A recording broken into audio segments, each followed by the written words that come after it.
Hi అండి. నేను మీ తెలుగమ్మాయి లక్ష్మి. సాహితమ్మకి చిన్న బుట్టల్లాంటివి కొనాలి అని ఎప్పటినుంచో అనుకుంటున్నామండి. ఫైనల్‌గా గోల్డ్ షాప్‌కయితే వచ్చాము.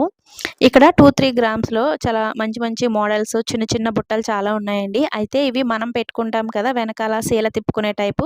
ఆ టైప్ ఎక్కువగా ఉన్నాయన్నమాట. అయితే సాహితమ్మకి ఇప్పుడు హోల్ చాలా చిన్నది కదండీ! అంటే నైన్త్ మంత్‌లో కుట్టించిన ఇయర్ రింగ్స్ ఇప్పుడే తీసాం కాబట్టి హోల్ చాలా చిన్నగా ఉంటుంది. అవి పెట్టడానికి కుదరదు అన్నారు.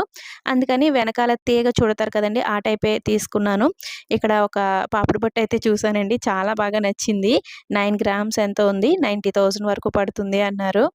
చాలా నచ్చిందనమాట. పాపిడి బిళ్ళల్లో చాలా వెరైటీస్ ఉన్నాయండి ఇక్కడ. ఇప్పుడు గోల్డ్ రేట్స్ మామూలుగా లేవు కదండీ! ఆకాశాన్ని అంటేసాయి. ఇప్పుడు గోల్డ్ తీసుకోవాలి అంటే కొంచెం కష్టమే. తీసుకునే ఆలోచన కూడా లేదు. సరదాగా చూసానంతే. ఇంకిక్కడ ఈ ఇయర్ రింగ్స్ నాకు చాలా బాగా నచ్చాయండి. అయితే ఇది వెనకాల మనం సీల తిప్పుకునే టైప్ అనమాట.